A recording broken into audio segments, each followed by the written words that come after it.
Хавдар судлалын үндэсний төвийн захирал Эрдэнэхүйг төсвийн хөрөнгөөр бараа үйлчилгээ худалдаа авах ажиллагааг хууль тогтоомжийн дагав зохион байгуулаагүй гэх үндслээр өнгөрсөн 5 дугаар сард ажлаасан чөлөөлөх шийдвэрийг тухайн үеийн эрүүл мэндийн сайд мөнх сайхан гаргасан.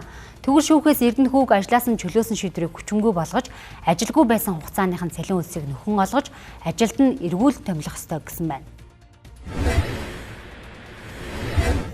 Анхан шатны шүүхээс энэ асуудал ирсэн. Тэгээд эрүүл мэндийн яамнаас Эрдэнэхүй захирал асантаас уулзаж ярилцаад тэгээд нөгөө ажилгүй байх хугацааны цалин тэгээд нийгмийн дадлын шимтгэлийн төлөх асуудлыг ярьсан. Эрдэнэхүй захирал өөрөө хавдар судлалын үндэсний төвийн захирлаар эргэж очихгүй гэдгийг саналаа хэлсэн. Тэгэхээр одоо урьдчилаад бол ямар ч байсан юуг нь барагдуулчихна. Цалингийн асуудал шийдээ. Тэгээд дараа нь тухайн одоо шийдвэр гаргасан бордоо хүн асуудлыг өөрөө буцааж төлөх ёстой тийм ээ. Урьдчилаад төсвийн мөнгнөөс ер нь гаргаж нэг зүг цалин гэ. Тэгээ хараа дараа нь одоо тэгэл гэсэн үг л дээ тийм. Нэрийн бороотой ажлын мөнгөний тушаалыг гэж гаргасан байна.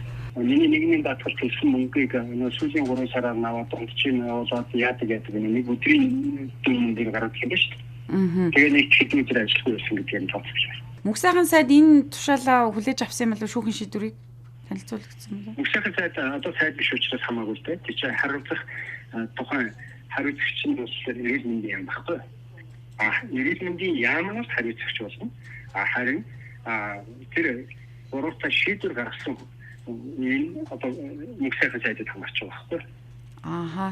Тэгэхээр хэрхэн дараагийн процессын асуудал юм байна тий? Тэр нь дараагийн процесс юм шиг үлээ. Захиргааны хэргийн анхан шатны шүүхийн энэ шийдвэрээр эрүүл мэндийн сайдаас мөнх сайхан Эрдэнэхүй захирлын ажилгүй байсан хугацааны цалин хөлсийг нөхөн төлөх шаардлагатай болж байгаа. Тэгвэл шүүхийн ил шийдвэрийн талаар улсын хурлын гишүүн мөнх сайхнаас тодруулахад шүүхийн шийдвэртэй холбоотой мэдээлэл хүлээж аваагүй байна. Хэрэв тухайн үед гаргасан шийдвэрийг буруутай гэж шүүх үзэж нөхөн төлбөрийн асуудал яригдвал давзаалтах шатны шүүхэд хандахад бэлэн гэх байр суурийг илэрхийллээ. Түүнчлэн төрийн албаны зөвлөлд дээрх асуудалтай холбоотой шүүхийн тогтоол мэдэгдэл өнөөдрийн байдлаар ирээгүй байна гэжээ. Энэ хуулийн хүрээнд бол нийт 260 гаруй албан агчдаас төрийн албаны зөвлөл 3.9 тэрбум төгрөгийг бол одоо охирол учруулсан байна гэдгийг бол тогтооцсон байгаа.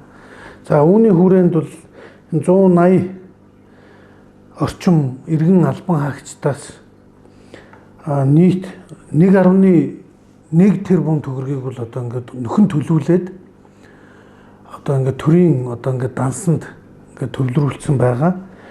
Одоо 50 гаруй одоо иргэн албан хаагчд холбогдох 1.7 тэрбум төгрөгийн хохирлын асуудлууд шүүхэд нэхэмжил гаргагдсан одоо хэрэг хянан шийдвэрлэх ажиллагаанд явж байгаа.